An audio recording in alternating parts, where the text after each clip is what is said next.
Hello friends, स्वागत है आपका target classes let's learn with Poonam नागर। तो हिस्ट्री क्लास चल रही थी अपने डिस्ट्रिक्ट आगे अपने कंटिन्यू करते हैं। बीच में कल क्लास नहीं आई अपनी, मेरी थोड़ी तबीयत खराब थी, इससे क्लास नहीं आई है। तो अपने आगे बढ़ते हैं। अरण्यक। अरण्यक में मूल शब्द होता है अरण्य।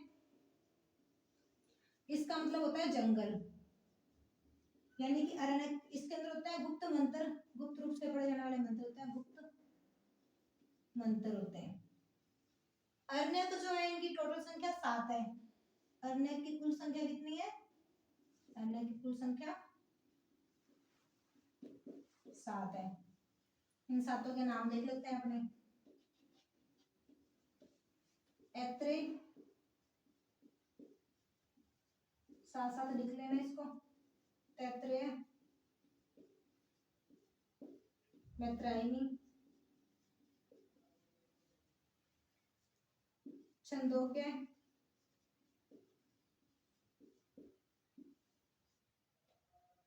बृहदरण्यक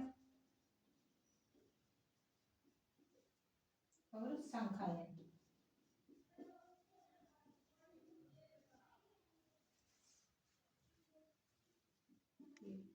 दो, तीन, चार, पाँच, छह हो गया, 7 तलंकार।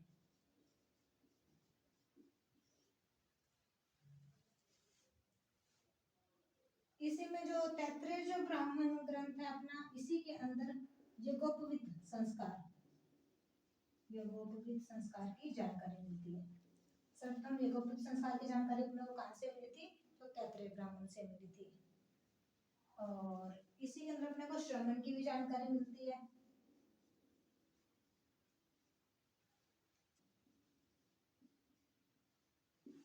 अन्य को उपनिषदों का परिशिष्ट माना जाता है और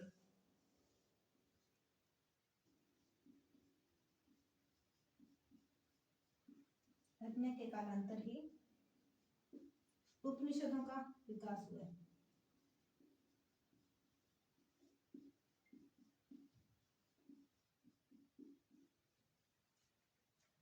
तो अपने पढ़े थे अरण्यक। अरण्यक में मुख्य वर्ड आता है अरण्य, इसका मतलब होता है जंगल, यानी कि अरण्य को एक तरीके से हम कह सकते हैं कि गुप्त रूप से जंगल में बैठ के पढ़े जाने वाले मंत्र है। अरण्य की कुल संख्या जो है वह 7, जिसमें कि पहला है ऐत्रेय ब्राह्मण, तैत्रेय ब्राह्मण, मैत्रेयनी, छंदोग्य, बृहदरण्यक, सांख्यायन और तलंकार। जो तैत्रेय ब्राह्मण ग्रंथ है, इसी के अंदर अपने को सबसे पहले यज्ञोपवीत की जानकारी मिलती है और इसी में हमें सबसे पहले श्रमण की जानकारी मिलती है। तो हम आगे बात करते हैं उपनिषदों के। जो अरण्यक है उसी को उपनिषद का विशिष्ट माना जाता है और जो उपनिषद का जो विकास हुआ है वो अरण्यक के कालांतर में ही हुआ है। तो हम इसी के साथ अब आगे इसको पढ़ते हैं। तो हम पढ़ेंगे उपनिषद। उपनिषद जो है ये 2 वर्डों से मिलकर बना है, जो बना है उप प्लस निषद से। उप प्लस निषद। इसमें उप का मतलब होता है समीप या पास और निषद होता है बैठना। मतलब कि उपनिषद के अंदर गुरु के समीप बैठकर एकांत में शिक्षा ग्रहण करना, इसका मतलब अपने समझ सकते हैं। जो उपनिषद है इसमें जो सबसे प्राचीन हम देखते हैं, सबसे नवीन देखते हैं, सबसे बड़ा देखते हैं और सबसे पहले अपने सबसे छोटा देखते हैं। तो सबसे बड़ा जो उपनिषद है वह बृहदरण्यक उपनिषद। बृहदरण्यक। सबसे छोटा है उसका नाम है मांडुक्य। छोटे बच्चे को अपने मांडा कह सकते हैं ना, तो याद रखना मांडुक्य। और बड़े को व्रत कहते हैं, ये बृहदरण्यक उपनिषद। छोटा बड़ा याद हो गया। तो अपने बात करते हैं नवीन। नए नए हम क्या बनाते हैं? मित्र बनाते हैं। तो नवीन आएगा मैत्रेयनी। सबसे प्राचीन जो है वो है छंदोग्य।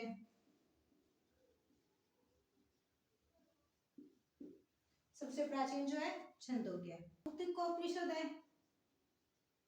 मुक्तिकोपनिषद। मुक्तिकोपनिषद के अनुसार जो उपनिषद है इनकी कुल संख्या 108 बताई गई है। इनकी कुल संख्या कितनी बताई गई है? 108 बताई गई है।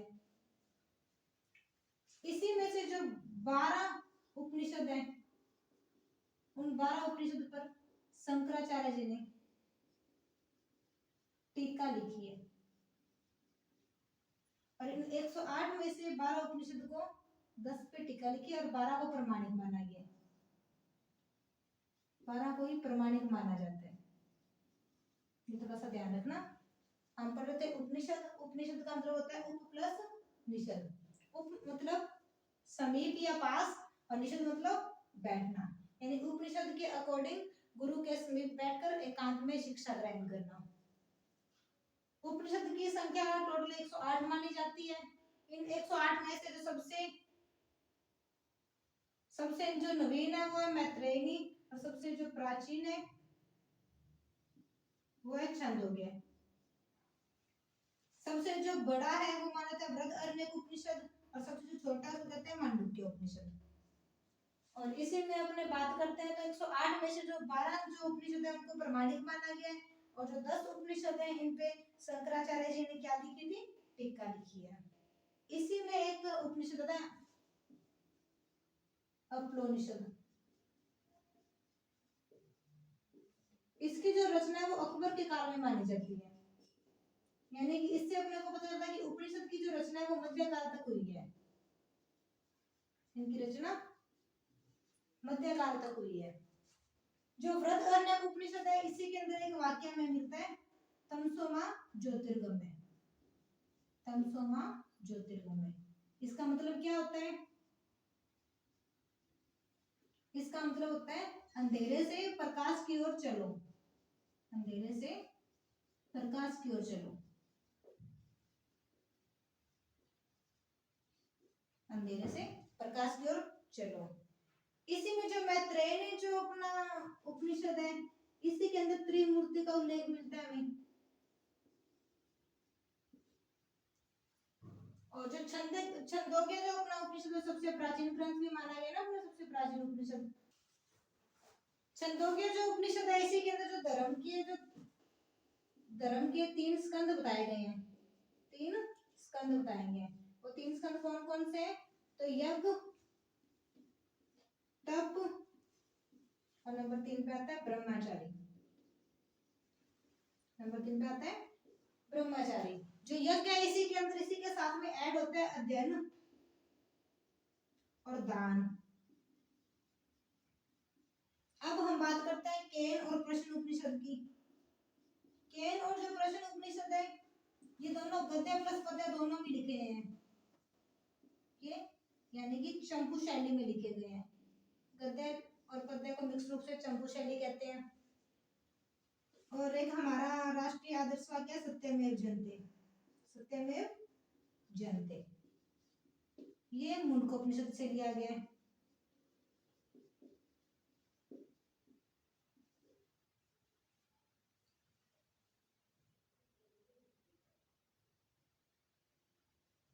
जो उपनिषद है इसी के अंदर जो विद्या प्राप्त करते हैं, गुरु के समीप बैठ के विद्या प्राप्त करना, तो इसमें विद्या के 2 प्रकार बताए गए हैं।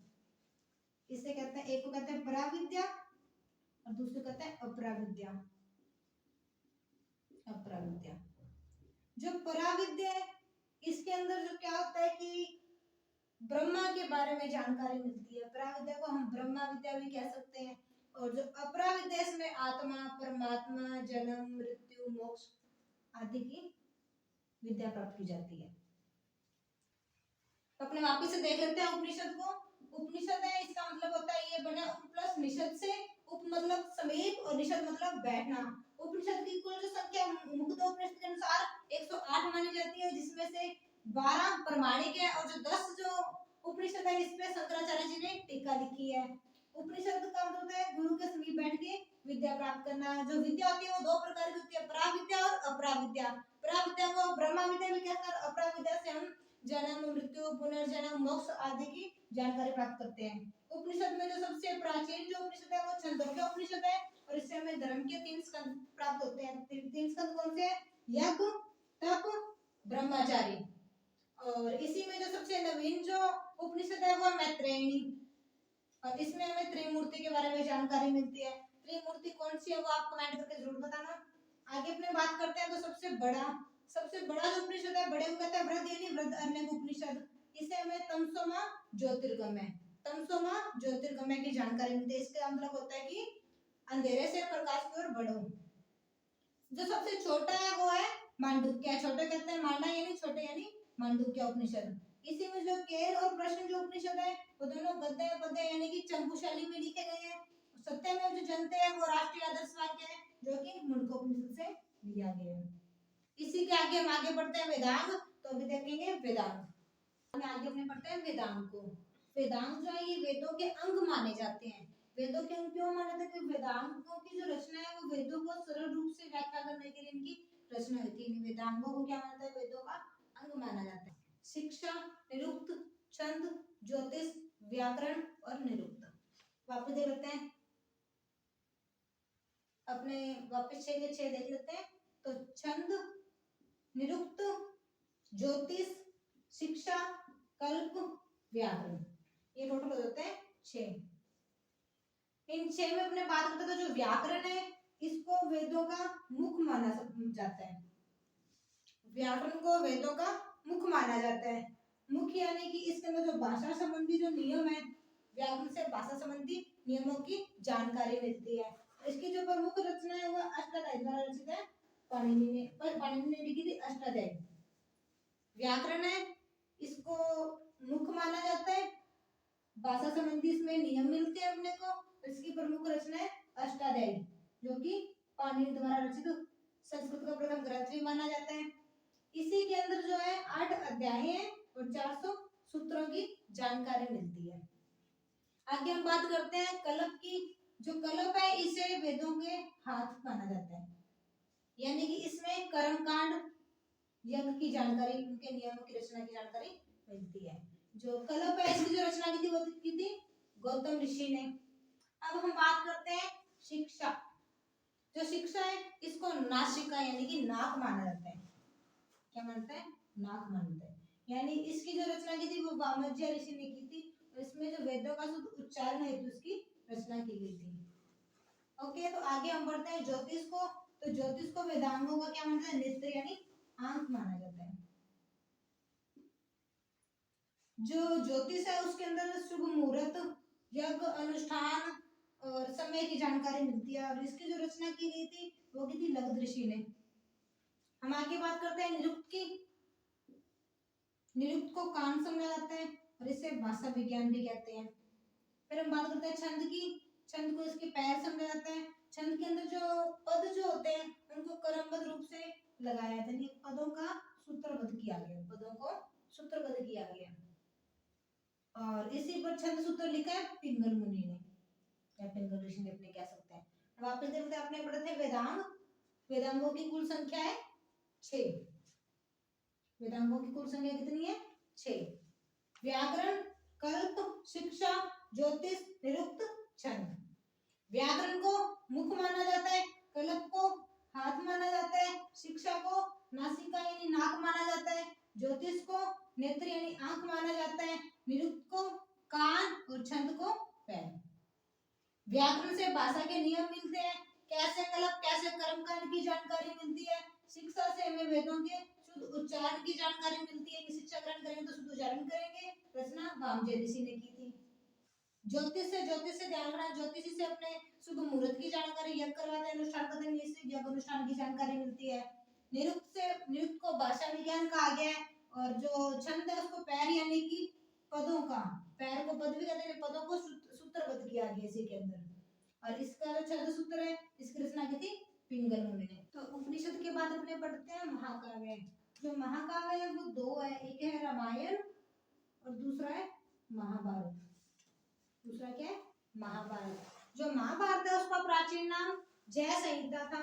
और इसकी जो रचना है वो की थी वेदव्यास जी ने, महर्षि वेदव्यास जी ने। अपने पहले वेदव्यास जी के बारे में देखो तो वेदव्यास जी इनके 3 नाम मिलते हैं हमें, कृष्ण देवपायन, बादरायण, वेदव्यास।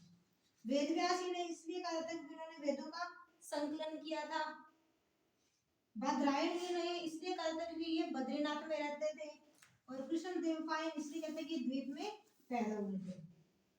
तो हम आगे बात करते हैं वापस से महाभारत की। महाभारत में टोटल 18 पर्व माने जाते हैं। जो महाभारत, इसका प्राचीन नाम जय संहिता था, यानी कि युद्धों की पुस्तक। महाभारत में शुरुआत में 8800 श्लोक और 18 पर्व थे। उसके बाद में जब 24,000 श्लोक हुए तो इसे भारत के नाम से जाना गया। फिर आगे गुप्त काल में जब इसमें 1 लाख श्लोक हुए तो इसे महाभारत के नाम से जाना गया। जो महाभारत है इसी के जो छठा पर्व है, इसके टोटल 18 पर्व है, 18वें में से जो छठा पर्व है उसमें भगवत गीता की जानकारी मिलती है, जो कि विषम पर्व का एक भाग माना जाता है। जो भगवत गीता है इसे स्मृति प्रस्थान भी कहा गया है। महाभारत का जो सबसे बड़ा पर्व है उसे कहते हैं शांति पर्व। स्मृति प्रस्थान है भगवत गीता, जो कि छठे पर्व यानी विषम पर्व का भाग है, और शांति पर्व है जो कि सबसे बड़ा पर्व माना जाता है। महाभारत की जो सर्वप्रथम अपने को जानकारी मिलती है वो अश्वलायन ग्रह सूत्र से मिलती है, और महाभारत को पंचम वेद भी कहा जाता है। महाभारत से हमें शक, यवन और हुण जातियों का उल्लेख मिलता है। महाभारत के जो परिशिष्ट पर्व है इसे हरिवंश या खिल पर्व कहते हैं। महाभारत के परिशिष्ट पर्व को हरिवंश या खिल पर्व कहते हैं। इसी के अंदर हमें कृष्ण वंश की कथा की जानकारी मिलती है। हम वापिस रिपीट कर लेते हैं एक बार। हम पढ़ रहे थे महाकाव्य। महाकाव्य में 2 महाकाव्य, रामायण और महाभारत। तो हम पढ़ रहे हैं सबसे पहले महाभारत को। महाभारत का प्राचीन नाम है वह जय संहिता। महाभारत में शुरुआत में 8800 श्लोक थे और 18 पर्व थे। 8800 श्लोक से जब इसमें 24,000 श्लोक हुए तो इसे भारत के नाम से जाना गया, और गुप्त काल के टाइम में जब इसके अंदर 1 लाख श्लोक हुए तो इसे महाभारत के नाम से जाना गया। महाभारत के 18 पर्व में जो छठा पर्व है उसी के अंदर उसको कहते हैं विषम पर्व। विषम पर्व का एक भाग आता है भगवत गीता। भगवत गीता को कहते हैं स्मृति प्रस्थान। महाभारत का जो सबसे बड़ा पर्व है उसे कहते हैं शांति पर्व, और इसका जो परिशिष्ट पर्व है उसे कहते हैं खिल पर्व।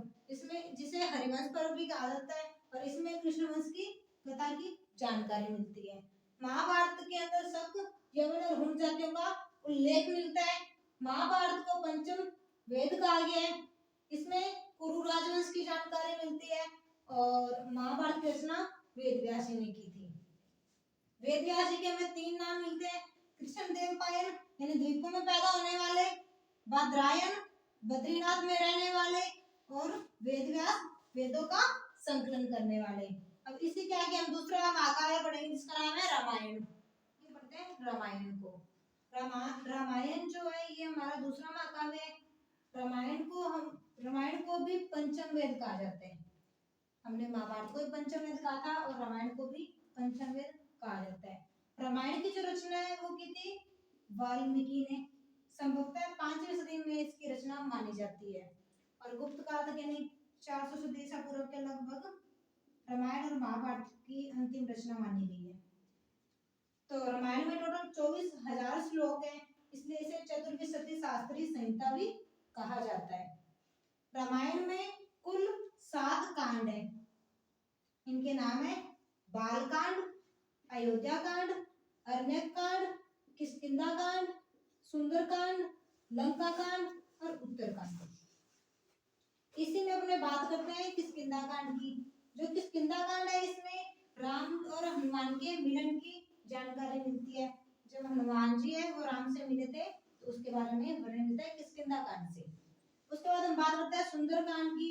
इसमें जो हनुमान है वो सीता से मिलने के लिए पहुंचे थे लंका, तो हनुमान की सीता से भेंट हुई थी, उसमें आता है वो है सुंदरकांड। फिर हम बात करते हैं लंका कांड, जो कि सबसे बड़ा कांड माना जाता है। सबसे बड़ा कांड कौन सा है? तो लंका कांड है। फिर हम बात करते हैं उत्तरकांड। उत्तरकांड और बालकांड है, इसके जो कुछ भाग हैं वो सबसे लास्ट में जोड़े गए हैं। और रामायण के अंदर अपने हिंदू, यवन और शक इनके संघर्षों की जानकारी मिलती है। अपने वापस से देख लेते हैं। रामायण, इसमें कुल 7 कांड है। बालकांड, अयोध्या कांड, अरण्यक कांड, किष्किंधा कांड, सुंदरकांड, लंका कांड, उत्तरकांड। लंका सबसे बड़ी थी यानी सबसे बड़ा कांड। सुंदर यानी कि हनुमान की सीता से भेंट हुई थी। किष्किंधा कांड में हनुमान का राम से मिलन हुआ था। और बालकांड और उत्तरकांड है, इसके कुछ जो भाग हैं वो अंतिम में जोड़े गए थे। रामायण की जो रचना है वो की थी वाल्मीकि ने 5वीं सदी के लगभग, और इसमें हिंदू, यवन और शक इनके संघर्षों की जानकारी मिलती है, और रामायण को भी पंचम वेद कहा जाता है। Thank you.